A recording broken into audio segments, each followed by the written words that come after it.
The demand to see your local GP is now so high that in a recent poll, 2 in 5 doctors said they wanted to charge for each appointment. How much do they want to charge? £25. Yeah, with many believing that figure is just too high. One GP is now calling for patients to be charged 50p to visit their surgery to help cut down on demand and stop millions from missing their appointments. Joining us now is the doctor calling for that 50p charge, Dr Ellie Cannon, alongside broadcaster Eunice Olumide, who says the charge will hit the most vulnerable. Morning, morning. Morning. Ellie, you laid this out in a very interesting article yesterday, and there was a stat in it I found astonishing, and I think people will find this startling. Exactly how many appointments are missed each year, and if you added them all up and opened GP surgeries full of GPs and no patients because they were missing their appointments, what does it equate to? So it's the equivalent of 375 GP surgeries opening every single day but not seeing a single patient. That puts it into extraordinary perspective. It's almost 17 million appointments missed each year, isn't it? It's a huge, huge number. And after I wrote the article last week on Friday, I was sitting in clinic with a 20-patient clinic, 4 of whom did not turn up, having booked at 8 in the morning. Is that because when you book at 8 in the morning, and perhaps, I mean, and I am guilty of missing appointments. I'm sure many of us are. Yes. Sometimes you might book in the morning because you're told you can't get an appointment for 3 weeks, but we could probably fit you in today. And then your day, you suddenly look ahead and think, actually, I hadn't realised this was happening. Or are people getting better?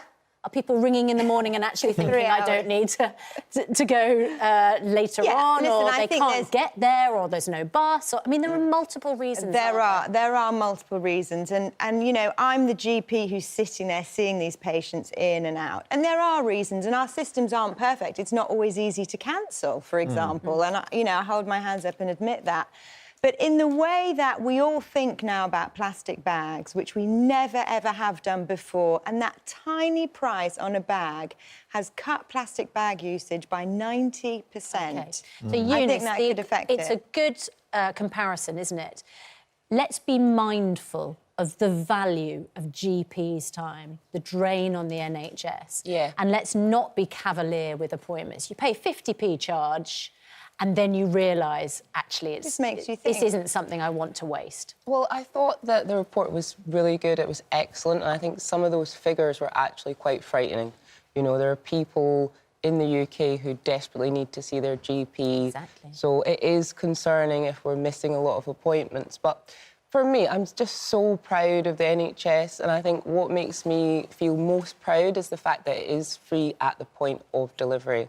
I think that's something that, you know, very few countries could boast this. See, but the thing is that people say that, and, you know, I'm working in the NHS day in, day out, and a lot of things within the NHS are not free. We pay for prescriptions, we pay for our dental care. If you want a private room after you've given birth, you pay for that private room. I think what you said is that first point of contact, isn't it? Yeah, and also, it does tend to vary throughout the United Kingdom. So in Scotland, we don't pay for the same things we pay for in England. So that's really important articulation to Eunice, are you suggesting there's a sort of creeping privatisation that you would feel concerned about? Yeah, the thing that I'd be mostly worried about is that if we start monetising in any way whatsoever, that in future generations, it sets that kind of precedent. It's sort of like a slippery slope.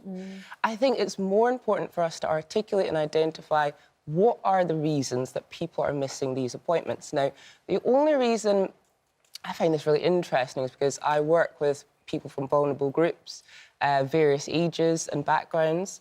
And one thing I found really interesting about why they were missing appointments such as this, and why I don't think you can quite trivialise it to the point of, in the same way that we do with carrier bags, adding the charge, is because one of the main kind of issues that came up for me, particularly with some of the vulnerable groups, was actually that part of the reason they were missing an appointment was due to feeling insecure, having actual fear of people in positions of power, fear of going to hospitals, fear of going to see their GP, because they genuinely, you know, in some cases, we were working with people, encouraging them to make appointments for really important stuff, whether it was a smear test or whatever else.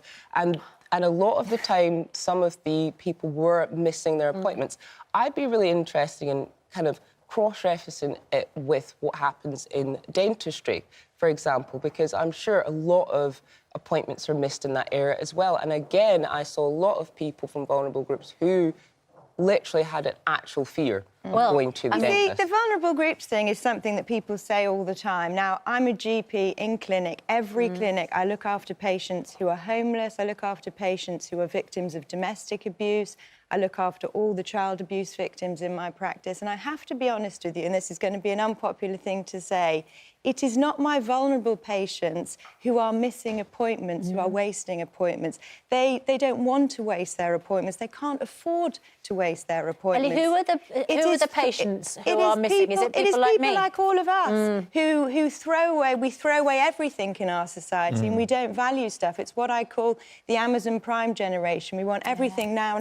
We don't care about so the value of it. So the 50p charge is a penalty, really, on those of us who are profligate. It's a sort of almost like psychological thought. I think we do a disservice to vulnerable groups to blame them for not attending. I'm so sorry. I completely agree with you, but when I said that, it was more the people that I'm thinking of, they're not homeless people. They're actually people from working class backgrounds who have jobs, who, you know, go to work, etc. But when I say vulnerable, what I meant is feeling insecure, having these potential... are patients I look after in every clinic. If there are 17 million appointments being missed a year, it's a whole range. That's what I mean. So you can't kind of like trivialise it. You've got to be really specific, articulate what is it in our society that makes us take something that's so important to us for granted. That is a psychological issue. And your point is that it's free. Well, my point is that it's free, and now every generation now using the NHS is used to it being free, and we no longer value it. That's the problem. OK.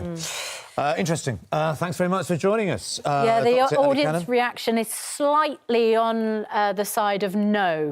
I can imagine. Because I think the trouble is it's about putting an obstacle in the way of seeking help for your health. And also, I think 50p might be a lot for some people as well, you know. So.